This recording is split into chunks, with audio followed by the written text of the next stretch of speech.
Bacot! Sorry. Kita baru bisa tampil lagi karena kesibukan masing-masing. Iya, udah cukup lama ya, Don. Aduh, sorry banget. Jujur aja gue seneng banget bisa balik lagi karena di sini adalah rumah tepi jurang gue. Di sinilah di mana banyak DM yang lu kok berani sih ngomongin ini, karena emang gue akuin di Lamtur ini bisa dibilang gue bisa lebih leluasa lah ya. Iya, cukup menarik ya. Kita udah lama nggak ngobrol juga, Don juga mungkin sibuk sekali, dan kita sekarang ini kita paksakan nih, Don ya. Iya, sebelum latihan Perbanas, di lapangan Perbanas kita harus ada konten dulu. Betul. Untuk memuaskan kembali para netizen mungkin yang sudah lama menunggu kita. Banyak banget yang mau dibahas. Masalah perpindahan pemain, masalah event-event yang juga baru saja berlangsung di minggu lalu, Don. Ada 3 event, Don. Ada 3 event, Futsal Series itu Piala Jakarta. Betul, Gol Kampung, charity match-nya Aka dan Torik. Lalu ada Euro Futsal Championship, Perbanas juara. Perbanas juara di kategori fans club. Panitianya ini. Iya, kategori apa? Kategori Tapi Perbanas juara bukan karena lu panitia kan? Bukan. Gak ada bantuan kan? Gak ada. Kalau gue bantuin harusnya udah juara nasional. Nah, Don, ini menarik, Don. Ini Brot udah banyak, bahkan juga ntar tim nasional pun kita bahas ya. Iya. Mereka akan main juga. Evan udah debut. Walaupun mainnya belum banyak, iya, tapi dia memberikan kontribusi cukup positif. Asisnya juga mengangkat timnya. Don, kita mulai dari mana, Don? Makanya dari event, Don. Dari event kemarin yang berlangsung Futsal Series ini. Gua karena gua nggak ada di sana, Bang Fes, hari pertama jadi komentator. Iya. Gua pengen tanya itu bagaimana kemasannya itu pertama. Kemasannya sangat luar biasa ya. Saya pikir ini, bahkan juga ada yang DM saya juga, ini mereka seperti menonton yang namanya kayak NBA. Ya. Awal-awal NBA dimulai, ada cheerleaders, udah gitu sudah mulai yang namanya papan iklannya apa, Don? LED. Gokil. Ya kan? Itu gokil banget ya. Jangan sebut gokil. Jangan gokil ya, gokil. Gokil nanti seneng nih sebut. Gila. Nah, iya. Terus juga ini juga kemasannya sangat baik juga, walaupun memang ada sedikit miss itu hal yang wajar. Wajar ya. Karena ini adalah awal di mana emang Futsal Series ingin menyatukan yang namanya sport dan entertain, Don. Itu dia yang keren. Bro Novel, the best dah kalau gua ngelihat. Cuman ada kurang sebenarnya kemarin Futsal Series. Apa kurang? Kurang Donzo. Gua udah bilang lu, Don. Cuman gua udah bilang juga ke Bro Novel, mungkin Donzo agak susah waktunya karena memang harus fokus juga ke jalur sport. Iya. Nah, Don, ini ada yang menarik, Don. Ini ada juga mungkin netizen mungkin nggak tahu ya. Sebenarnya kemasan dari Piala Jakarta ini yang diselenggarakan oleh Futsal Series ini sebenarnya juga sudah banyak menyurati FFI segala macam untuk meminta rekomendasi lah event ini juga. Cuma sangat disayangkan sebenarnya pada saat di akhir event itu dari kedua tuh tadinya rencananya kalau memang hadir orang dari perwakilan federasi akan memberikan hadiah dan juga piala lah. Cuma tapi nggak datang juga. Gitu. Ya karena tanggal merah kali, Bang, mendingan di rumah. Tapi menurut gue sih menarik ya, semakin banyak nanti event kayak begini, bahkan tahun depan nantinya ini Piala Futsal Series ini, Piala Jakarta ini akan dikemas lebih luas lagi. Kemarin kan klub-klub yang berdomisili di Jakarta latihan. Ya, domisili latihannya Jabodetabek lah. Ya, latihannya di domisili Jabodetabek. Akhirnya ada Favage juga, walaupun mereka bernaung harusnya di Kalimantan Selatan. Bahkan sebenarnya kemarin tuh dengar kabar BTS juga sudah siap, Don. Mau ikut ya? Mau ikut. Cuman akhirnya nanti mungkin akan menjadi kemasan yang baru. BTS juga kan baru kedatangan pelatih kan, Diego Rios kan. Betul. Dan Diego Rios udah bawa pelatih fisik, selalu seperti itu ya. Selalu ada pelatih fisik ya kalau BTS ya. Dan itu tebakan kita berarti benar. Iya. Bukan tebakan sih, prediksi kita bahwasanya akan Diego Rios. Lalu kalau gue lihat kan balik lagi ke Futsal Series ya. Itu bagaimana mengemas sebuah event futsal, nggak cuma sponsornya kan banyak, walaupun gue tau lah mungkin ada juga sponsor yang produk, ada sponsor yang juga lebih sifatnya kayak rekanan, segala macam. Tapi kan ini menunjukkan bahwa sebenarnya futsal bisa dijual, bener nggak? Betul, saya setuju banget ya. Tinggal bagaimana kemasannya aja. Betul. Dan memang yang menarik sekarang ini bagaimanapun juga Futsal Series ingin menjadi pionir, Don. Pionir bahwa jangan penyelenggara itu cuma dikenal dengan sebatas nama IO. Mereka mau yang lebih, Don. Jadi kalau IO kan udah banyak, siapapun bisa menyelenggarakan pertandingan. Benar. Siapapun bisa menjadi IO. Tapi IO dalam bentuk kemasan bagaimana nih sekarang nih?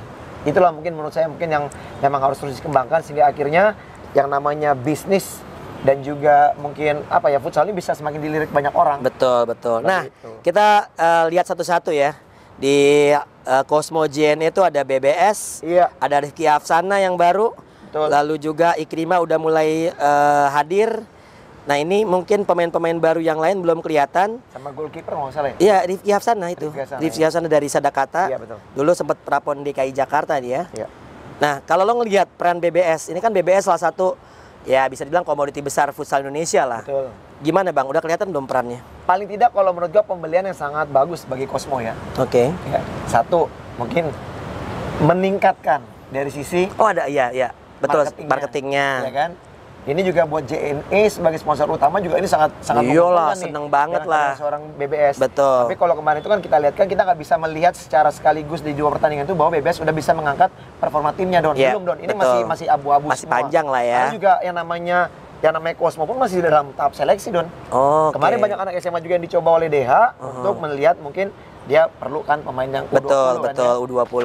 Mungkin udah banyak juga nyeleksi, BTS juga bikin seleksi juga. Iya, pastilah semuanya ya. Tapi menurut gua ya ada satu nilai positif lah dengan kehadiran BBS di sana, bisa meningkatkan motivasi juga untuk rekan-rekan lainnya juga, dan juga mungkin nantinya juga bisa memberikan satu impact yang sangat baik lah. Betul. Cuma gue tuh berharap di pertandingan pertama itu, di hari pertama maksudnya, gue berharap, bahkan gue ngomong sama DH, gue pengen melihat duet BBS itu diduetkan dengan Kaisar. Menggantikan dulu dia dengan Saidan. Sempet kan? Enggak, di match pertama itu belum. Oh, hari pertama enggak. Kalau gue lihat hari kedua ada. Iya, hari kedua ada. Gue ngobrol tuh. Gue pengen lihat, gue bilang gitu kan. Pasti akan sangat menarik apabila ini kombinasi dua pemain ini bisa mengulang kombinasi pada saat Famos dulu. Saidan dan juga BBS. Iya kan, betul, betul. Nah, ternyata mungkin kalau emang di hari kedua dimainkan, mungkin itu salah satu masukan juga dari saya. Iya, betul. Ya. Tapi kalau ngelihat dari tim lain yang juara kan itu Favage. Lo lihatnya gimana Bang? Favage dengan kehadiran dari seorang Diego Rodrigo saya pikir sangat baik sekali ya, dengan pembelian juga Afif. Cuman sebelum mulainya pertandingan, pas gue mau naik ke gor itu ngobrol sama Afif. Lumayan agak sedikit lama lah. Afif ngomong gini, iya Rodrigo masih suka marah-marah di lapangan karena merasa tidak banyak dapat kontribusi bola. Karena mungkin dalam masa proses ya. Membangun chemistry, bahkan juga katanya Afif, kadang juga suka kesel sama gue Bang, karena gue gak kasih. Sekarang ini, menurut gue, Rodrigo harus belajar untuk memahami karakter teman-temannya juga. Karena beda sama Black Steel ya? Beda dengan Black Steel. Black Steel ini kalau gue lihat kan, bagaimana Hami bisa merubah setiap individu harus bermain as a team. Iya, betul. Nah, cuman dengan kehadiran seorang Afif juga di Favage, dengan cara bermainnya hampir sama tipikalnya dengan Ali Abedin dalam penguasaan bola, nah dia harus menyesuaikan. Artinya apa? Harusnya menurut gue, Rodrigo pintar mencari positioning. Oke, kalau gue sih bilang gini, sebetulnya gue tadi agak khawatir Rodrigo masuk ke Favage nggak klik, karena selama ini bermain tactical di Black Steel. Sedangkan gue ngelihat pemain-pemain yang di Favage yang dibeli kayak Afif, lalu kayak Ali Abedin segala macam, itu cenderung individual. Nah ini yang memang akan membedakan menurut gue bagaimana peran seorang Diego nanti di pada saat kompetisi nanti berjalan. Karena gue melihatnya jujur aja, buat gua Favage mungkin ketolong sama coach Patayanya yang nanti bisa nggak dia merubah individu-individu ini bermain as a team. Karena agak sulit sih Bang kalau menurut gua, dengan waktu walaupun masih punya 2 bulan lagi, tapi menurut gua agak sedikit PR sampai juga. Bulan November ya mulainya. Kan udah kurang lebih 1 bulan ya mereka ini. 1 bulan. Nah jadi menurut gua kayak apa ya, kayak PR juga sih Bang kalau gua bilang mereka ya. Nah ini gue lihat Favage itu kan bisa dibilang tim yang paling siap menurut gue. Di Piala Jakarta kemarin tuh paling siap dengan materi pemain, kiper Iksan sudah ada di sana, lalu juga pemain-pemain yang notabene pemain-pemain senior kayak Sahidan udah agak sedikit turun berat badan kayaknya. Lalu juga ada Adom segala macam, Odang juga. Nah itu kan bisa dilihat dari situ. Nah kalau gue melihat kalau Abang melihat Favage musim depan akan jadi 3 besar nggak? Dengan materi yang sekarang? Kalau Favage saya lihat memang bisa memungkinkan ya masuk dalam zona 3 besar ya. Tapi karena kita belum lihat juga pergerakan tim yang lain Don. Black Steel kita belum lihat banyak pergerakannya. Baru ada pelatih. Cema Jimenez. Jimenez baru saja direkrut ya. Tapi kan kita belum lihat rekrutannya atau mungkin mempertahankan pemain-pemain lokalnya lagi seperti yang lalu-lalu. Bahkan kita juga belum tahu siapa pemain asing yang akan direkrut lagi oleh Ali Abedin stay ya. Ali Abedin stay kan? Stay, kabar stay. Ya nggak, maksudnya saya bicara Black Steel. Oh Black Steel, sorry. Ya kan belum ada sama sekali pemain asing yang direkrut setelah Di Maria dan juga Diego cabut gitu ya.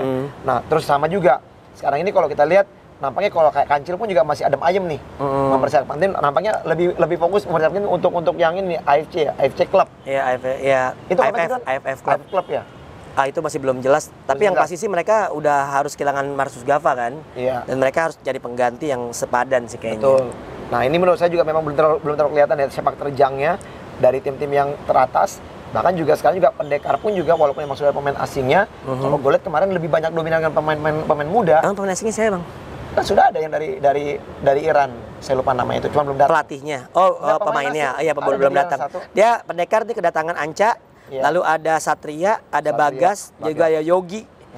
Ini kan dominan pemain muda semua dong. Betul. Iya kan yang direkrut kan. Betul. Karena menurut Atta kan mereka agak sulit untuk merekrut pemain nasional. Iya. Dan mereka ingin membentuk pemain nasional di timnya di musim ini.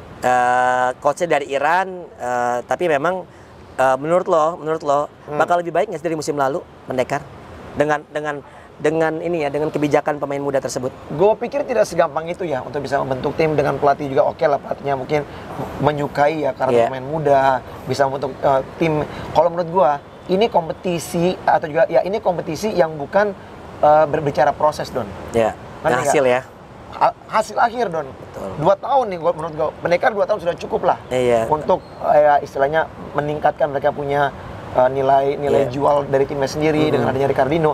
Tapi menurut gue di tahun ketiga nih mereka mau tidak mau walaupun memang dengan apa yang dikatakan Pak Pata bahwa mereka agak sulit untuk membeli pemain nasional. Tapi kalau berbicara misalnya finansialnya kuat, saya pikir nggak ada yang nggak mungkin Don. Harusnya sih finansial kuat ya, karena kan udah nggak rekrut Ricardinho yang notabene bisa 5 pemain nasional bahkan lebih mungkin. Betul. Nah di situ yang gue bilang. Kalau berbicara untuk menjadi tim mediocre doang dengan pemain mudanya, saya pikir mungkin bisa mereka berbicara itu. Masuk 5 besar masih memungkinkan. Tapi kalau untuk berbicara lebih tinggi lagi, kan saya ke juara, saya pikir masih jauh Don. Kalau Halus, nah ini Halusnya menarik nih karena banyak ngambil pemain. Kabar juga Randy Satria ke sana tapi belum main ya kemarin. Belum ada woro-woro. Belum ada kepastian. Tapi yang pasti Yola akan dibantu oleh Yao. Lalu juga pemain-pemain halus yang datang juga bukan kaleng-kaleng, ada Idris. Betul. Yang sempat main di Pelindo. Karena kalau gue melihat halus ini kan balik lagi Aang. Ya. Aang balik lagi kan. Jadi gimana nih Bang kalau lo lihat dari si halus sendiri? Ya kalau untuk halus sendiri kalau gue ngeliat ya kemarin ya dari 2 match yang dimainkan di Piala Jakarta by Futsal Series, saya melihat belum terlalu signifikan lah perubahan yang terjadi lah ya. Kalau menurut gue ya dengan pemain-pemain lokalnya yang ada, saya pikir masih banyak proses yang harus dilakukan oleh Yola dan juga Yos Adi sekarang sebagai pelatih kipernya ya. Di sana menurut gue banyak sekali memang harus mereka perbaiki untuk tim ini sendiri. Selain merekrut pemain-pemain yang berpengalaman tentunya nanti ke depannya. Gue dengar juga mungkin di sini juga kalau nggak salah Gilang sudah ikut terlibat ya di halus ya. Udah. Menurut gue memang butuh yang namanya pemain asing juga Don untuk mendongkrak performa tim ini Don. Yakin lo mereka pakai pemain asing? Lo kalau memang ada dana, ada finansial yang bagus ya. Menurut gue sih itu dibutuhkan sekali. Kalau memang untuk cuman sekedar partisipan seperti yang lalu-lalu, saya pikir ya bisa aja, tetap aja mereka mungkin bisa tetap bertahan untuk di liga. Karena gue agak-agak sedikit ragu sih kalau adik lo ya sekarang ya jadi asisten ya? Iya, Iqbal jadi asisten. Lo sendiri pun masih ragu kan? Gue ragu karena gini, karena menurut gue dari segi manajemen halus mungkin akan lebih ke pemain lokal sih kalau gue lihat ya. Walaupun ini gue belum dapat info bahkan dari adik gue sekalipun gitu. Tapi gue melihatnya sih kayaknya pemain-pemain yang datang juga cukup oke lah kalau gue menganggapnya seperti itu. Karena kayak Macil datang lagi gitu kan. Terus juga Zidane juga lebih matang lagi dari sebelumnya. Jadi gue melihatnya sih sebetulnya halus sendiri bisa dibilang akan kelimpahan pemain-pemain yang ex Pelindo yang secara kualitas kemarin sebenarnya masih cukup bagus. Ya packing juga bisa di situ. Ya jadi ada banyak pemain-pemain yang menurutnya nantinya akan ngebantu. Kiper ada Nasrul, bahkan adu penalti juga bisa menang karena emang Nasrul spesialis penalti kan. Nah seperti itu akan sangat menarik sih menanti bagaimana halus nantinya untuk di liganya. Ya kalau untuk menjadi underdog seperti yang lalu kayak Giga yang semakin ini gue pikir sih bisa aja dong. Tapi kalau untuk berbicara masuk dalam jajaran 3 besar berat lah. Berat ya. Bukan meremehkan, bukan merendahkan ya, tapi ini kita realistis kok. Realistis kok. Kita bukannya kalau misalnya kita mau hal baik semua ya cuma lip service doang. Kita kan dikenal dengan kejujurannya kalau kita. Oke. Jadi itu mungkin kalau untuk yang futsal series Bang. Nah, kita mungkin kita akan ngebahas berikutnya adalah soal timnas ya Bang. Oke, kita sekarang akan ngomongin soal tim nasional futsal Indonesia yang akan pulang. Balik Bang. Biasa kita ngomong-ngomong dulu. Selamat ya juara. Apa? Itu MOS Minang All Star di Bengkulu. Oke, kita lanjut. Oke, selanjutnya kita ngebahas tim nasional futsal Indonesia yang akan melakoni laga kualifikasi Piala Asia, Bang. Betul. Yang tadinya mau main di Senayan atau di Indonesia, nggak jadi, di Semarang ditolak. Akhirnya berpindah ke Arab Saudi. Sebuah kehilangan menurut gua karena gua udah siap bawa keluarga untuk nonton. Lu keluarga doang? Keluarga orang. Gue 10 gebang, Don. Wih, 10 gebang. Nah, jadi gue melihatnya sih agak kecewa sebetulnya, tapi ya udahlah. Kita tahu bahwa ini kerap terjadi di futsal kita. Ya. Persiapan apapun itu selalu banyak masalah-masalah yang mungkin nggak banyak orang tahu lah kenapa di dalamnya. Tapi kita tetap support ya Bang ya. Tim nasional support, ya. Pastinya kita tetap support dan kita tetap yakin. Nah, kalau lo ngeliat sendiri pertandingan pertama pada hari Sabtu itu kita akan menghadapi Macau. Ya. Nah, Macau ini kan ya bukan yang ngeremehin, tapi emang nggak ada tradisi juga Don, Macau kita Don. Dia mereka cuma jago judi slot aja kayaknya Bang. Ya. Dulu juga gue pernah ketemu kok lawan Macau dulu. Oke. Kita juga ya ngebantai juga sih. Kalau menurut gue sih udahlah nggak usah dibahas kalau masalah Macau mah udah itu tutup mata aja. Artinya gini Bang, kan pada saat kita lawan Macau setelahnya kan Arab Saudi versus Afghanistan. Ya. Nah, artinya gini. Berarti ada sebuah keuntungan kan kalau kita main pertama lawan yang ringan dulu. Betul. Gitu. Nah, kalau lo ngelihat apa yang harus dilakukan oleh Marco Sorato pada saat pertandingan pertama menghadapi tim yang paling lemah di grup? Ya kalau gue pikir pada saat momentum ketemu dengan Macau, dia harus memaksimalkan semua pemain yang ada. Oh, coba semua. Bukan nyari gol aja gitu. Nyari gol juga. Nggak, ini pertama. Harus mencoba semua pemain. Karena apa? Atmosfer pertandingan. Karena menurut gue gini, karena ini kesempatan lawannya Macau. Bukan berarti nganggap remeh. Tapi di atas kertas pasti Indonesia akan menang. Selain kita harus cari poin dan juga cari gol yang banyak. Ya, mencoba semua pemain untuk merasakan atmosfer pertandingan dulu, Don. Ya kan? Nah, setelah itu baru dia mungkin mencoba. Kita berbicara pada saat masa uji coba di Indonesia dulu lawan Black Pearl, terus lawan Timor Leste. Saya pikir itu masih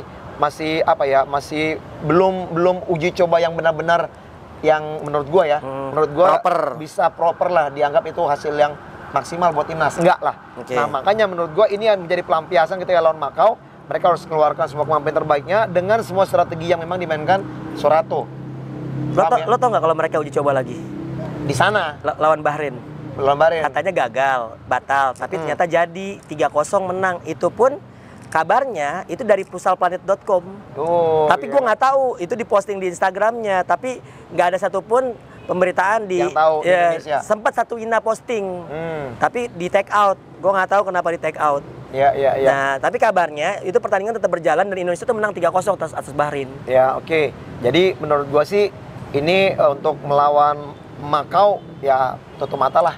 Kita pasti yakin Indonesia pasti menang, tapi jangan anggap remeh juga karena kita butuh yang namanya bukan hanya dari hasil golnya, tapi kita butuh bagaimana mungkin strategi chemistry yang diminta oleh Sorato ini bisa berjalan dari Macau, sehingga akhirnya nanti mereka kenyamanan mereka main, kekompakan itu bisa berlanjut ke pertandingan kedua. Adaptasi lapangan juga ya Bang? Ya gitu. Oke. Setelah itu kalau nggak salah Senin kita akan bertanding lawan Afghanistan. Nah, lo kalau melihat sendiri Bang, Afghanistan sendiri ini kan hasil sama Arab Saudi juga setelah pertandingan kita ya. Bagaimana lo ngeliat Afghanistan, apakah bisa menyulitkan Indonesia dan Arab Saudi? Ya kalau menurut gue kalau kayak tim-tim Timur Tengah kayak begini sih agak bisa menyulitkan karena apa? Mungkin dengan jangkauan kaki ya, tingginya gitu. Ya mungkin juga mereka juga agak sedikit mainnya force ya. Kalau misalnya berbicara kalau kayak di sepak bola itu kayak total footballnya Belanda lah. Mereka juga kalau skill individu dan kecepatan kalah sama Indonesia. Betul. Gue yakin itulah. Karena Indonesia skill individu, kecepatan itu benar-benar dominan gitu ya. Cuman bukan tidak mungkin juga yang namanya Afghanistan juga menyulitkan. Karena menurut gua negara kayak begini itu sangat menyulitkan. Qatar, Afghanistan, termasuk juga tuan rumah, pasti akan menyulitkan. Apalagi kalau Afghanistan mainnya pakai pistol. Waduh, jangan dong. Kan dia suka perang. Jangan dong, nggak pakai pistol. Kan pistol air di bawah. Oke, siap. Gitu. Oke, Selanjutnya. Nah, lu menurut lu gimana Afghanistan? Oh, gue juga ya. Gue kira Harus gue dong. host. Jadi harus ada ini apa? Timbal balik. Timbal balik lah. Bang, gue yakin Indonesia bisa ngalahin Afghanistan lebih dari 3-0. Nah, Kenapa gue yakin seperti itu? Nah. Ya sebenarnya Afghanistan juga tim yang bagus, lebih bagus daripada Makau. Tapi Indonesia ini saat ini lagi yang terbaik lah gitu. Soal Marco Sorate mungkin belum kelihatan apakah dia top banget dalam hal melatih segala macam. Tapi gue optimis warisan Kensuke dan Hasim Zadeh ini akan secara kualitas akan terlihat akan lebih matang dan terlihat di turnamen kualifikasi Piala Asia ini. Nah ini gua tuh betul-betul menunggu kepastian secara kualitas permainan Indonesia nantinya. Dan gue yakin sih Makau dilibas bisa 2 digit, lalu Afghanistan gue yakin paling kecil minimal marginnya 3, lalu lawan Arab Saudi gue yakin kita menang tipis. Ya. Kalau lo deh. Itu prediksi dari Coach Donsol ya, itu udah luar biasa banget ya.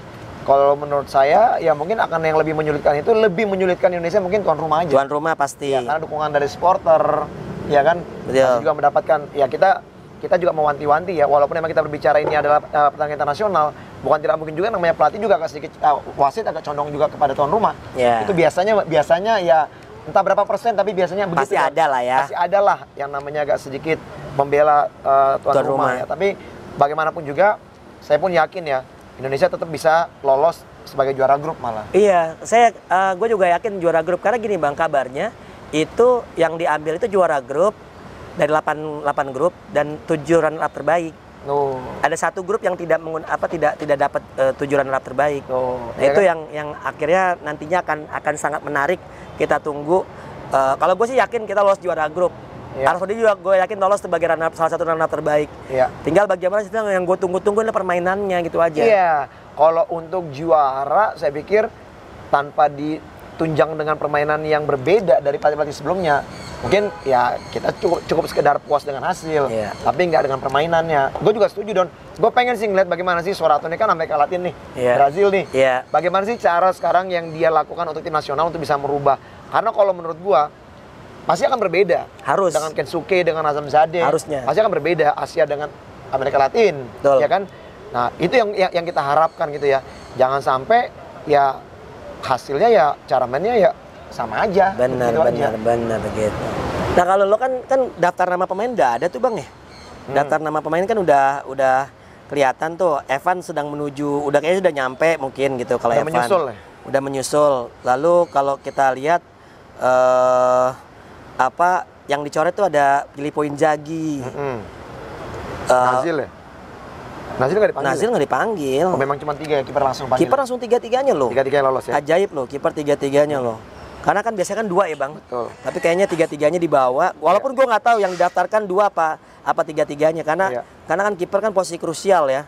Siapa tahu dibawa untuk backup atau apa kan kita nggak tahu. Yang penting kan data entry name-nya kan udah ada ya gitu kan. Nah, kalau ngelihat daftar nama pemain dari tim nasional sendiri, di penjaga gawang itu ada Habibi, lalu ada Al-Bagir sama si Nizar. Nizar.